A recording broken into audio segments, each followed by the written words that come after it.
Good morning, dear students. We are going to discuss radial nerve today. So, the objectives of this radial nerve is we are going to see the course of the nerve, relations, branches, and applied aspects. Most of these aspects have been covered right from the topic of brachial plexus. And when we were doing the front of the arm, back of the arm, we have seen the relations, how this nerve has come. We have seen the front of the forearm, back of the forearm, cubital fossa, everywhere we have seen radial nerve was seen. So as a summary, we are going to see the entire course and relations. We will also see what are the various branches radial nerve gives, and we will try to highlight certain points on applied aspects. So first of all, we have to check the course of radial nerve in the axilla, in the arm, in the cubital fossa, forearm, and also in the dorsum of the hand.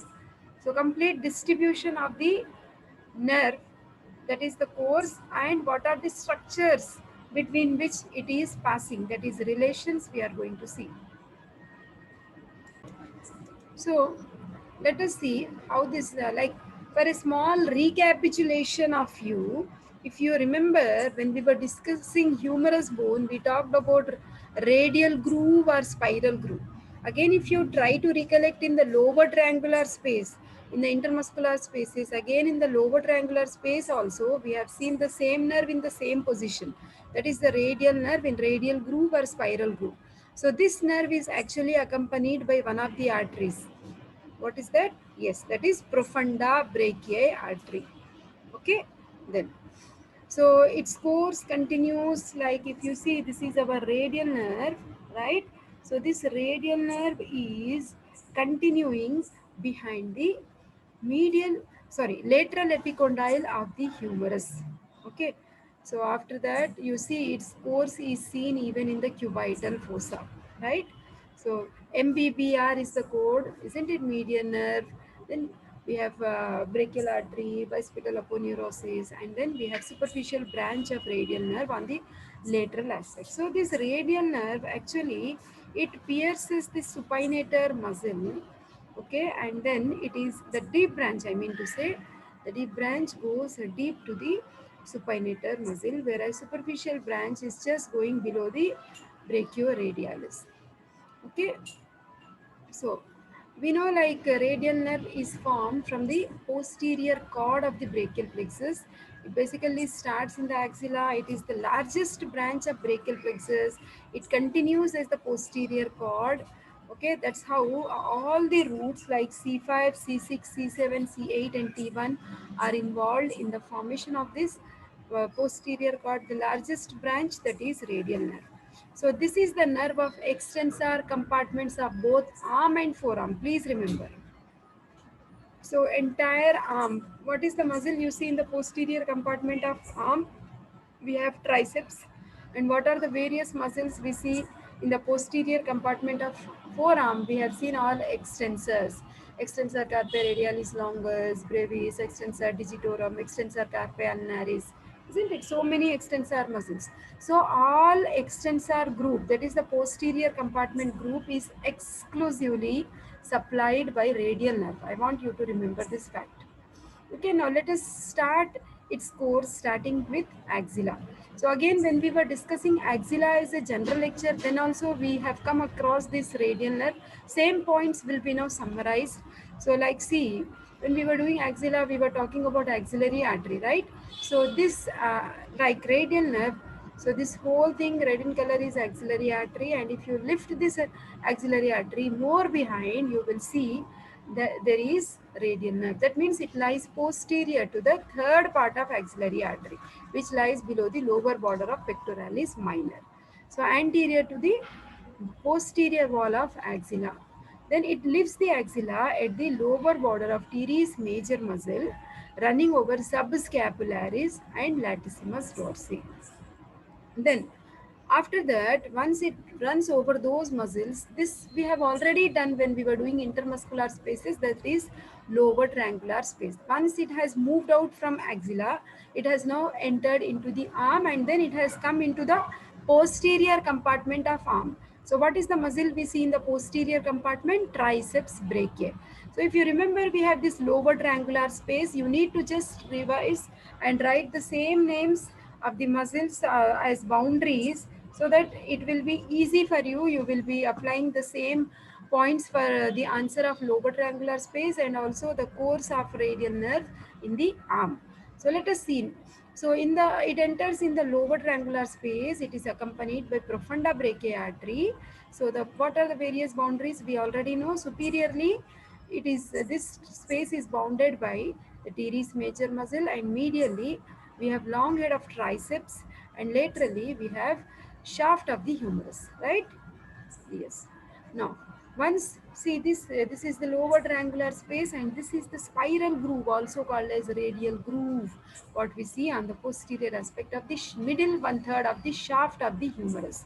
So, in this spiral groove, it is accompanied by same blood vessel, that is the profunda brachiae vessel, which is the largest branch of brachial artery. So now it is now lying, see, the one which is cut is the lateral head, and the one which is seen in the deeper plane is the medial head of triceps. This is the long head. Triceps has three heads. Long head, the one which is cut is lateral head, the one which is shown in deep is the medial head. So it is running basically between the lateral and the medial head, okay, of the biceps. Okay, so now see here, like in the spiral groove, actually it is accompanied, like it is running between the long head, this one, and the medial head. Lower down it runs between the medial and the lateral heads. So whereas in the spiral groove it lies directly in contact with the humerus. As you come down, as I already told you, it is now trying, it's lying between the medial and the lateral head of the triceps brachiae. Initially long head and medial head, that is in the lower triangular space, continuing in the spiral groove. Lower down its journey is between medial and lateral head of triceps brachiae. So before I move to the next slide, if you remember, we have intermuscular septa. So this is the lateral intermuscular septum, and this is our radial nerve. You can see this radial nerve is actually piercing the lateral intermuscular septum. Okay, and then its further course is seen in cubital fossa. It is not seen here, right? Let us see. Then, so the course in the arm, see, accompanied by radial collateral branch of profunda brachiae artery, it pierces the lateral intermuscular septum. That's what I was telling you. Okay, then it enters the anterior compartment. Okay, see, this is our radial nerve. After piercing the lateral intermuscular septum, it now comes in front, and in the, that is the lateral epicondyle of the humerus, and it is seen in front of the cubital fossa. You know the arrangement of structure MBBR, where R is standing for radial nerve. Okay, then, so course, now you can see here, this is our radial nerve. This is median nerve M, this is brachial artery B, this is bicipital, tendon we have insertion, then B and R is the radial nerve. So radial nerve, after piercing the lateral intermuscular septum, it has come right in front of the lateral epicondyle, and this muscle is brachioradialis. Okay, I told in my previous classes also when I was discussing muscles. So it has, this radial nerve has divided into two branches. This is the superficial branch which is lying just below brachioradialis, and this is the deep branch which is going deep to this muscle which is supinator. Now you will understand this picture. This is the radial nerve trunk which is dividing into superficial branch which would be running below the brachioradialis. This is the superficial branch. And we have deep branch which is going between the two strata of supinator muscle, deep branch. Okay, the deep branch is now named as posterior interosseous nerve. Okay, then, so in the anterior compartment, it descends between, this is our brachialis muscle, what we have seen in the front of the arm, right? So between brachialis and this brachioradial, this is the brachialis muscle, this is the brachioradialis. In between them, you are finding the radial nerve. Okay, then we also find the other muscles. As you see behind, we have extensor carpi in the extensor compartment of the forearm. Accompanied just adjacent to brachioradialis, we have this extensor carpi radialis longus laterally. Okay, then it gives muscular branches It also gives position sense branches. Those are proprioceptive branches to brachialis. Okay. Then course in the elbow and reaching in front of the lateral epicondyle 1 centimeter lateral to biceps tendon. That means from here if you measure it is around 1 centimeters lateral. It is now dividing into this superficial branch and deep branch. I already told you this superficial branch is sensory. It runs along the lateral aspect of the front of the forearm, passes deep to brachioradialis, then it is resting over supinator, pronator teres, flexor digitorum superficialis, and flexor pollicis longus. Rest relations are important, no? That's why you should know. If you practically remember the things, then you need not by heart. In fact, all these muscles we have seen as the muscles of the front of the forearm. Okay. So this superficial terminal branch in the middle one third of the forearm, it is related to radial artery. Can you see this is radial artery? Thumb is the lateral one. So nerve is lateral and artery is medial. So this in the middle one third, the superficial branch of radial nerve is related to radial artery medially. Okay. Then the superficial terminal branch, like just this one, just 7 centimeters, that was running just below this brachioradialis, right? So it has now seen, now you can see it has now turned its journey. Now it is coming towards the posterior compartment of the forearm and the dorsum of the hand. So like 7 centimeters above the wrist, deep to the brachioradialis tendon, it winds around the lateral side of the radius, Pierce's deep fascia. If you remember anatomical snuff box, we saw the superficial branch of the radial nerve as one of the contents, right? So the same course is here running over the same muscles, in fact. Isn't it? See, this is our anatomical snuff box picture itself. I kept so that you, again, it becomes easy for you. See, this is superficial branch of radial nerve. Okay, and you can see it is now entering into the anatomical snuff box. So the nerve is descending over these muscles. What are those? We have abductor pollicis longus, extensor pollicis longus and brevis, and appears in the dorsum of hand superficial to the extensor retinaculum. So this is extensor retinaculum and the nerve is running over the extensor retinaculum, crossing over these muscles, abductor pollicis longus, extensor pollicis longus and brevis, to appear over the dorsum of hand. Okay, then once it is entering on the dorsum of hand, it actually divides into 5 dorsal digital branches. Okay, 1, 2, 3, 4, 5, to supply lateral 2/3 of the dorsum of the hand. Okay, and so it supplies the dorsal aspects of lateral 3.5 digits. Okay, the one which is shaded in red, this is all radial nerve, it's written here. Okay, so it supplies the proximal and middle phalanx only. Distal phalanx is not supplied by this nerve, which is actually supplied by median nerve. Okay, then. So I told you posterior interosseous nerve is nothing but deep branch of radial nerve, which was actually piercing the supinator. Now exclusively it has entered into the extensor compartment. So we need to remember the names of muscles. It becomes easy. In fact, brachioradialis, extensor carpi radialis longus, extensor carpi radialis brevis, extensor digitorum, isn't it? This side we also have Onconius. The deeper inside we have abductor pollicis longus, extensor pollicis brevis, and extensor pollicis longus. Okay, we have extensor indicis, extensor digiti minima. I'm trying to name all the muscles because I have shown you all these muscles: origin, insertion, nerve supply, action. We have seen the dissected specimen also, right?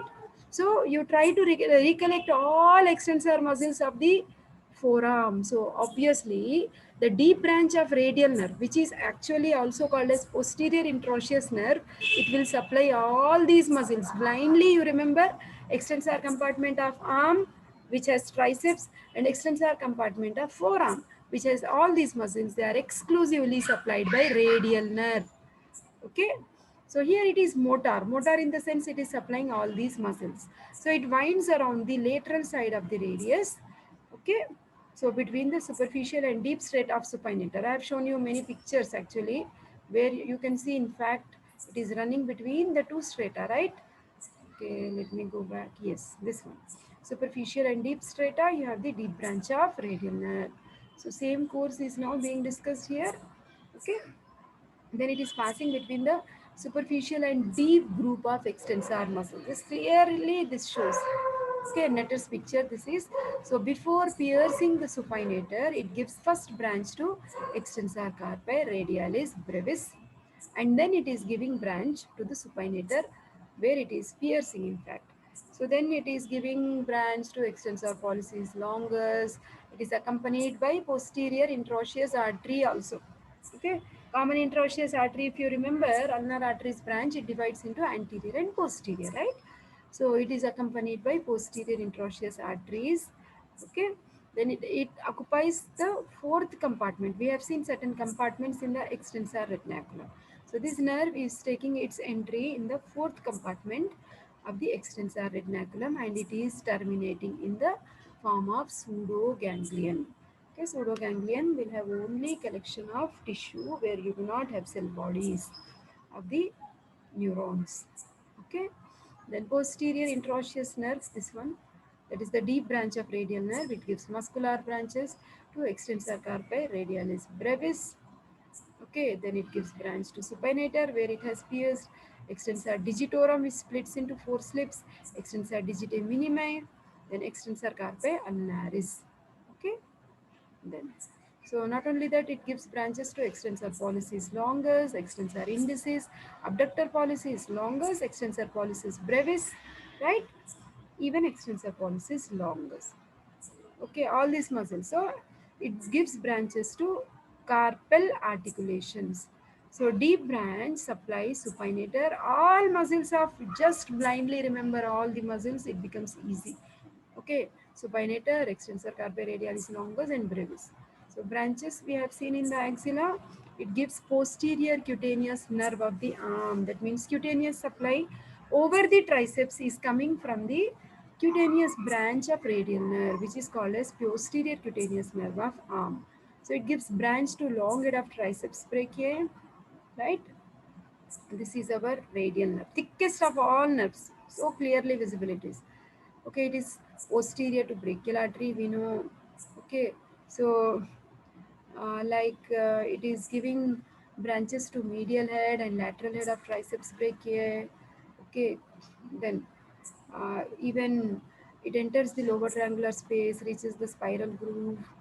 Okay, accompanied all these things I already told you. Spiral groove or radial groove, muscular branches, all this has been repeated. Cutaneous branches, posterior cutaneous nerve of arm also it gives, posterior cutaneous nerve of forearm also it gives. Okay, then lower down, lower lateral cutaneous nerve of arm also it gives. So whatever has been shaded in red, this is all cutaneous distribution of radial nerve. Posterior cutaneous nerve of arm, posterior cutaneous nerve of forearm, and the cutaneous nerves in the dorsum of hand, 3.5 digits.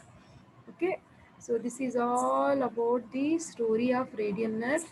Hope you have understood. After that, we will just put some information about the applied aspects. So radial nerve may be injured at three sides: in the axilla, in the spiral groove, and also at the elbow. In the axilla, especially in the people who use crutches if they are suffering with polio or such type of skeletal deformities. Spiral groove is the common thing we find in Saturday night palsy, also called, I'll show you the details of everything, or if the person is just falling on outstretched hand, where you will see there is fracture at the like spiral groove or the radial groove of the humerus. It may be fractured even at the elbow. Okay, so see, this is the radial nerve. So compression can happen even in the spiral groove. So that's what is Saturday night palsy. It has been named so much Saturday night palsy because people usually during weekends they take a lot of alcohol and they may sleep in such a posture at a very for a very long period, like the radial nerve may get compressed along the radial groove or the spiral groove, leading to the paralysis of that particular nerve. Okay, that's how it has been named as Saturday night paralysis or palsy. So fracture of the humerus at the spiral groove. Okay, it is leading to a condition which is called as wrist drop. Okay, I told you this is in the axilla. You can have this crutch palsy because of the pressure of the upper end of the crutch, the radial nerve may be damaged in axilla. Radial nerve palsy, this is the wrist drop condition. So this is lesions of the radial nerve above the elbow in the axilla. Crutch palsy, motor effects, loss of extension of the elbow, because elbow cannot be extended because the triceps has been paralyzed. Then paralysis of extensor carpi radialis longus, brevis, and extensor carpi ulnaris is the cause for wrist drop, because all these three muscles are supplied by deep branch of radial nerve, also called as posterior interosseous nerve. Now, lesions of radial nerve. So continued. So we may also have things like finger drop. We know like extensor digitorum splits into four slips and four digits may be like actually paralyzed. So it may also lead to thumb drop. Okay, weakness of the extensor pollicis longus and pollicis brevis. Sensory impairment of 3.5 digits. Okay, lateral 3.5 because it gives sensory supply. In proximal and middle phalanx, but not the distal phalanx. I told you distal phalanx is from median nerve. Okay, then injury in the mid arm. So in the that happens due to the fractures in the humerus. See, this is compression of nerve. This is nothing but the Saturday night palsy. I told you alcoholic persons sleeping over this arm in this direction, forearm and arm, for a prolonged period, leading to prolonged compression of radial nerve, which may get paralyzed. So long head of triceps is spared because it is receiving, if you remember I told you, it is receiving its twig at a very much higher level, that is in the lobar triangular space itself, not in the spiral groove, radial groove. That's the reason long head of triceps is spared. Okay, extension of elbow is not lost because long head of triceps is still working. Okay, in case of Saturday night palsy. So there is a condition which is called as pin syndrome, that is posterior interosseous nerve, that is deep branch of radial nerve, like compression syndrome, that is pin syndrome, which is also called as entrapment neuropathy. I hope you remember this is supinator muscle, where you will see in between the superficial and deep strata of supinator muscle, the radial nerve is piercing, right? So the nerve is getting compressed sometimes between these two, like superficial and deep strata of like supinator muscle. Okay, deep to the arcade of Frost. So musculotendinous structure at proximal edge of the supinator. So pin syndrome, the person presents with weakness and extension of abduction of thumb, that is thumb drop. I told you the reason of the abductor pollicis longus and brevis get paralyzed. Then weak extension of fingers, finger drop. Okay, so this picture actually is summarizing everything in fact, but now we are discussing about radial nerve. So the area, so we know like this bluish area, that is 3.5 digits, of course, only 2.5 has been shown. So this, suppose if the superficial branch of the radial nerve is paralyzed, which is cutaneous to this area, it will lead to tingling and numbness caused by radial nerve injury. Okay, I hope you understood this. So apart from that, we will also try to see when dissected specimen. So we are now trying to see the extensor compartment and something, at least few points of the radial nerve we will try to see now. Okay, now let us see. See, this is complete extensor compartment muscles which I have shown in my previous lecture also. So this is the wrist. So which retinaculum has been cut? Extensor retinaculum. Okay. So this is our extensor retinaculum which has been cut, below which we are finding extensor tendons. Okay. So these are the tendons of abductor pollicis longus, extensor pollicis brevis, and extensor pollicis. Okay. Actually, this extensor retinaculum holds all these tendons so that there is no boosting. That means they do not fan out. Okay, we already had studied like we have 6 compartments under extensor retinaculum. We have seen what are the structures also which are passing through, isn't it? Okay, then so these compartments now we will see in the fourth compartment we have radial nerves, isn't it?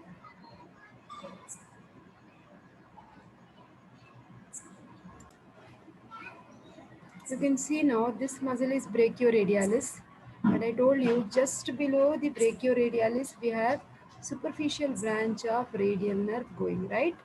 Okay, so the superficial branch is our lateral epicondyle which is being shown, and this is our radial nerve where I am pointing the arrow. This whole nerve is the radial nerve. Okay, focus on radial nerve. This whole muscle is brachioradialis. If you just lift this brachioradialis, you will see the superficial branch of radial nerve. So this one, yeah, below this thumb, yes, this one, this is the radial nerve. Focus on my arrow. This is the radial nerve you have. Okay, so which is running below the like this brachioradialis. Fine. Okay, this is. We are trying to just lift this radial nerve, right? So this is our radial nerve, very clear. Okay, so from the, it has pierced the lateral intermuscular septum, right? And then it has come in front of the elbow. Okay, that is seen in the cubital fossa.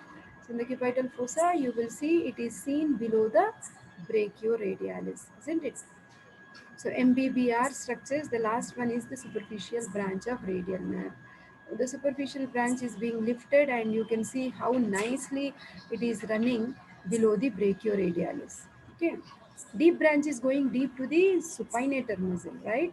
So this is superficial. The one which is being lifted and shown is the superficial branch of radial nerve under brachioradialis. Okay.